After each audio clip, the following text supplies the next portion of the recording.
Dans la vie, il y a des choses que l'argent ne pourra jamais acheter. Un exemple, Jean Koum, le propriétaire d'Instagram, lorsque Jean Koum voulait revendre son application, toutes les grosses fortunes de ce monde se sont alliées en rang pour acheter son application. Mais en fin de compte, qui a acheté l'application? C'est Mark Zuckerberg, le propriétaire de Facebook. Et qui est Mark Zuckerberg? Mark Zuckerberg est un juif. Et qui est Jean Koum? Jean Koum aussi est un juif. Tous deux sionistes juifs. Tout ça pour vous dire quoi? Pour vous dire que dans la vie, il y a ces choses-là que seul le réseau peut vous donner. Quelle que soit la somme d'argent que vous avez, vous ne pouvez pas accéder à un certain niveau de connaissance, accéder à un certain niveau de possession, des possessions que seulement le réseau peut te donner. Et là également intervient un autre principe qu'on appelle le principe de la gratuité. Parce qu'en réalité, il y a trois niveaux de gratuité.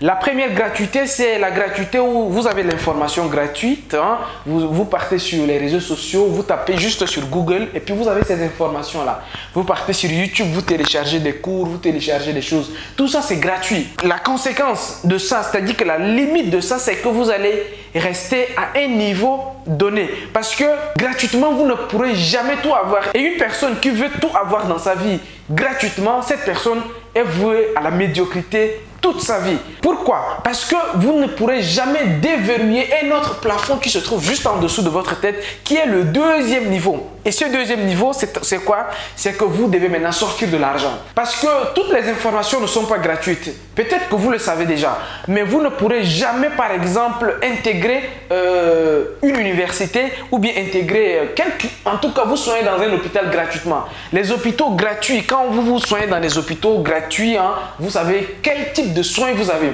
Maintenant, si vous voulez aller à un autre niveau, vous voulez avoir une qualité supérieure, il vous faut peut-être de l'argent, peut-être plus d'argent. Parce qu'en fonction même de l'argent que vous avez un niveau donné de connaissance, un niveau donné des bons soins et des bons traitements. C'est par niveau. Mais un dernier niveau que l'argent ne peut jamais acheter, ce sont des relations. Ce sont des réseaux. Comment les gens arrivent à se connaître et à faire des deals entre elles sans que l'argent intervienne. C'est peut-être bizarre d'entendre ça, mais à un certain niveau, l'argent n'est rien. L'argent ne représente vraiment pas grand chose. Parce qu'on a dépassé déjà ces deux premiers niveaux que j'ai cités, la gratuité et l'argent. On arrive à un niveau donné où c'est le réseau qui travaille. Et dans cette vidéo, je vais vous dire pourquoi nous les Africains, nous n'avons pas aussi autant de réseaux et ce qu'il faudra faire pour maintenant bâtir son réseau. Je vous invite à regarder cette vidéo, mais avec la plus grande attention possible. Parce que c'est dans la deuxième partie de cette vidéo que je vais vous dévoiler maintenant les deux secrets qu'il faut mettre en place pour avoir un bon réseau. Chose que l'argent même ne peut pas donner.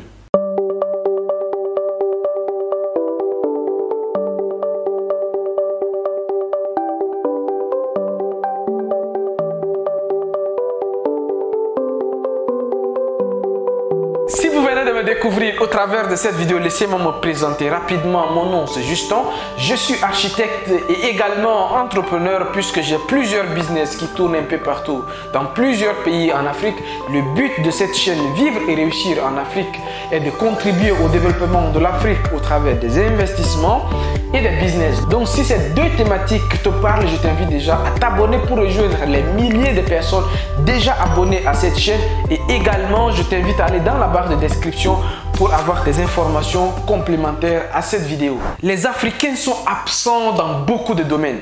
Non pas parce qu'ils ne sont pas riches ou bien parce qu'ils ne sont pas intelligents, ils n'ont pas de la connaissance. Pas du tout, mais c'est parce qu'ils n'ont pas de bon réseau.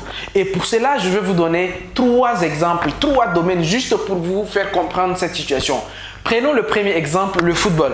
Dans le football, vous allez voir que les joueurs, les footballeurs africains qui arrivent en Europe, alors c'est le continent où le foot est le plus développé, en tout cas au 21e siècle, à l'heure où je suis en train de faire cette vidéo, le football européen est très développé et vous allez voir que les footballeurs viennent de tous les continents pour évoluer en Europe. Mais vous allez voir curieusement, les joueurs qui réussissent le plus en Europe, la plupart viennent des autres continents, viennent d'Asie, d'autres viennent de l'Afrique, d'autres viennent de l'Amérique, ainsi de suite. Mais vous allez voir pourquoi certains occupent des grands postes Alors quand je dis poste, je ne parle pas juste des joueurs au terrain en train de taper sur le ballon.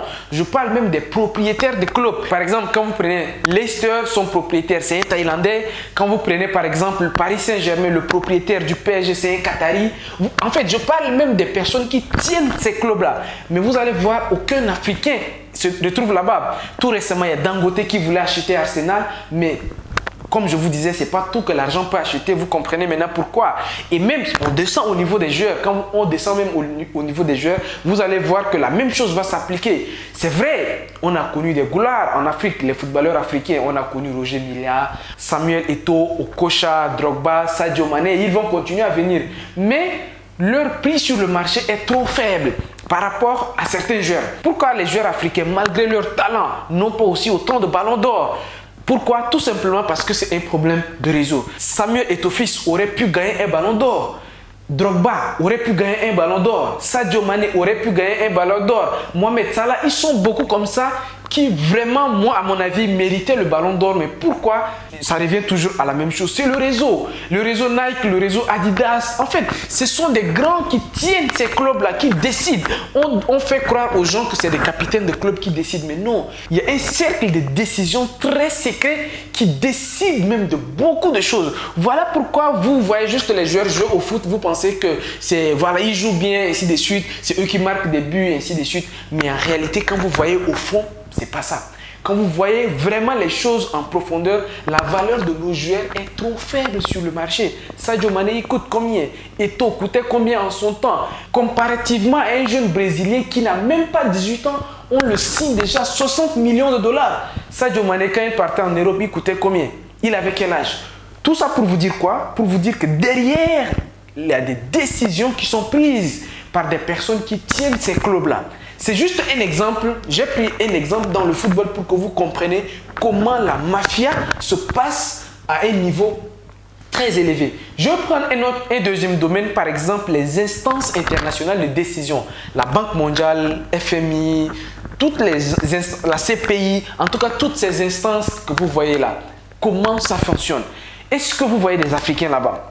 Les Africains, quand vous les retrouvez là-bas, ils occupent des petits postes, c'est eux des salariés, des petits fonctionnaires. Quand ils reviennent en Afrique, ils sont riches hein, parce que ce qu'on les paye par rapport aux Africains, par rapport à un fonctionnaire normal africain, ils sont peut-être plus riches. Mais quand vous voyez entre eux, entre États, mais c'est tout un mafia. Pourquoi nous les Africains, on ne peut pas accéder à un certain niveau? Je vous donnerai la réponse tout à l'heure. Mais c'est comme ça. Vous allez voir par exemple au niveau de la Banque mondiale, vous n'allez pas voir d'Africains là-bas avoir un poste de décision. Là où on doit prendre maintenant des grosses décisions, il n'y a aucun Africain. Je vais prendre le dernier exemple, par exemple le domaine de la médecine ou bien de la physique nucléaire, ainsi de suite. Vous voyez très rarement des Africains là-bas. Je ne dis pas qu'il n'y a pas d'Africains, mais les Africains n'ont pas un poids dans la décision qui va changer le monde. Les gens vont décider et ça va s'appliquer sur le monde, y compris l'Afrique. Et c'est ça qui est malheureux. Parce que si l'avenir du monde se trouve en Afrique, en temps normal, nous les Africains, nous devons participer à des grandes décisions qui vont changer le monde de demain. Mais si nous, en tant qu'Africains, on est absents, les Africains, généralement, ils se retrouvent où? Ils se retrouvent comme voilà, chargés de tel, experts dans tel. Oui, parce que les Africains sont intelligents. Les Africains sont vraiment intelligents. Voilà pourquoi ils sont placés. Je suis d'accord qu'il y a des Sénégalais qui sont à la Harvard, mais ils ne vont être jamais directeur général de la Harvard. Il y a des Africains qui sont à la NASA, mais ils ne vont jamais être directeur de la NASA. Toute leur vie, je ne sais pas si ça va changer un jour, mais c'est comme ça. Pourquoi? Parce que les décisions qui vont changer le monde, c'est dans un réseau. Restons toujours dans la recherche et la technologie. À la Silicon Valley, par exemple, très peu d'Africains là-bas. Même s'il y a des Africains, ce n'est pas eux qui décident de certaines choses. Dans les grandes firmes pharmaceutiques, ceux qui créent des médicaments, il n'y a aucune entreprise africaine qui aujourd'hui a une industrie pharmaceutique, mais qui vend ces médicaments un peu partout. À chaque fois qu'il y a des découvertes par des Africains, en Afrique, on tend à diaboliser tout ça. Pourquoi? Ça revient toujours au problème des réseaux. Je vais vous dire comme ça, toutes ces petites difficultés que les Africains rencontrent un peu partout, les Africains sont marginalisés, mais plus rien ne se passe derrière tout ça. C'est parce qu'on sait que les Africains, ils n'ont pas un pouvoir de décision. Maintenant, qu'est-ce qu'il faut faire? Et c'est la deuxième partie de cette vidéo. En réalité, les Africains, nous sommes très peu de chefs d'entreprise, très très peu d'Africains ont des entreprises qui s'imposent dans le monde. Très peu d'Africains ont des entreprises cotées en bourse. Voilà ce qui explique très clairement que aujourd'hui, c'est vrai que l'Afrique est le continent le plus riche et Dangote et plein d'autres, Adenunga, Jimovia, Olorof, qui à la cage, la famille à la Kaji, ainsi de suite. On est des Africains qui sont influents, mais ils ne sont pas assez. Nous devons faire en sorte que les décennies qui vont venir, qu'il y ait de plus en plus d'Africains qui possèdent des grosses entreprises dans le monde. C'est un peu ça. En fait, c'est ça la vérité. Si nous sommes là en train de faire nos petits business par-ci, je vends mes jus locaux, je crée une petite industrie qui fait ça et ainsi de suite. Le problème, c'est quoi? Les grandes décisions qui vont bouleverser le monde, si nous les Africains, nous ne participons pas à ces décisions-là, les décisions vont quand même être prises. Et ça va s'appliquer dans le monde entier, y compris nous.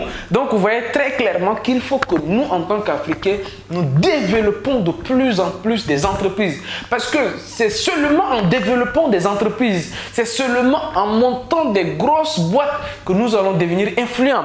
Parce que je vous disais là, j'ai un oncle qui devait aller se soigner en Inde parce qu'il souffrait d'une maladie qu'on a dit que c'est seulement en Inde qu'on pouvait soigner ça. Malgré qu'il a l'argent, il n'a pas eu accès. Pourquoi? C'est parce que c'est un réseau de chefs d'entreprise. Tu es un employé, tu es un salarié, tu ne vas jamais découvrir ce monde. Si tu es salarié quelque part comme ça, tu ne vas jamais découvrir ce monde. Je vais illustrer pour finir avec la famille africaine pour que ça soit beaucoup plus clair. Si vous êtes un enfant, votre papa s'occupe de vous, vos parents s'occupent de vous jusqu'à vous grandissiez. Mais si vos parents s'occupent de vous toute votre vie, c'est-à-dire que toute votre vie, vous mangez ce qui est gratuit. Vous avez tout gratuitement. Vous avez tout gratuitement. Vous allez être médiocre toute votre vie. Vous n'allez jamais arriver à un certain niveau. Et si vous arrivez à un certain niveau, sur le deuxième niveau, c'est lorsque vous devenez indépendant. Lorsque, c'est-à-dire que vous quittez chez vos parents, vous êtes chez vous, vous êtes indépendant. Vous allez découvrir un autre monde. Un monde que si vous étiez toujours chez vos parents, vous n'allez jamais découvrir ce monde. Il faut quitter chez ses parents. Il ne faut plus dépendre d'un patron pour découvrir ce monde-là. Il y a un autre monde au-delà de ce monde-là où c'est un monde où il faut être entrepreneur. C'est là-bas que tu vois le monde. Tu es en haut et puis tu vois en bas. C'est là où tu comprends le monde. Et c'est ce monde-là que je vous invite à y être, à devenir entrepreneur. C'est pour cela que moi, personnellement, j'invite toutes les personnes à devenir entrepreneurs. Et ce que j'ai fait à mon niveau, également dans le souci de tisser des réseaux et de créer, de bâtir un réseau solide en Afrique, j'organise ma première formation en présentiel à Dakar. C'est le 3 octobre 2020. Les liens pour s'inscrire se trouvent dans la barre de description. Donc, allez-y dans la barre de description pour réserver rapidement votre place. Par la suite, vous aurez toutes les informations nécessaires à cette formation. C'est seulement 10 places. Comme je vous dis, nous avons une salle de formation dans nos locaux ici qui fait seulement 10 places. Donc, on ne prendra que 10 places. Ça va être un réseau de 10 personnes qui va se construire d'abord et par la suite on verra ce qu'on va faire avec ces réseaux là. Très clairement, l'idée c'est de bâtir un réseau, c'est de bâtir quelque chose de solide de façon à ce que demain tu prends ton téléphone, tu résous un problème. C'est ça le monde de demain. Si vous voulez participer à ces genres de séminaires, à ces genres de formations qui vont vous faire découvrir de nouvelles personnes, de nouvelles opportunités que tu ne vas jamais découvrir sur les réseaux sociaux, que tu ne vas jamais découvrir sur Internet, des opportunités que tu vas découvrir seulement dans un réseau. Ça se passe le 3 octobre. Allez-y dans la barre de description pour réserver rapidement votre place si vous êtes à Dakar. Quant à moi, je vous invite à faire 3 choses. C'est déjà de partager cette vidéo dans le maximum de groupes. Et la deuxième chose, c'est de donner un commentaire ici en bas pour que nous sachions également votre point de vue. Dites-nous ce que vous en pensez des réseaux en Afrique. Et la troisième chose enfin, c'est de liker cette vidéo pour nous motiver, mon équipe et moi, de continuer à publier du bon contenu pour vous. Et quant à moi, je vous dis à très bientôt sur la chaîne Vivre et réussir en Afrique. Au revoir et ciao ciao.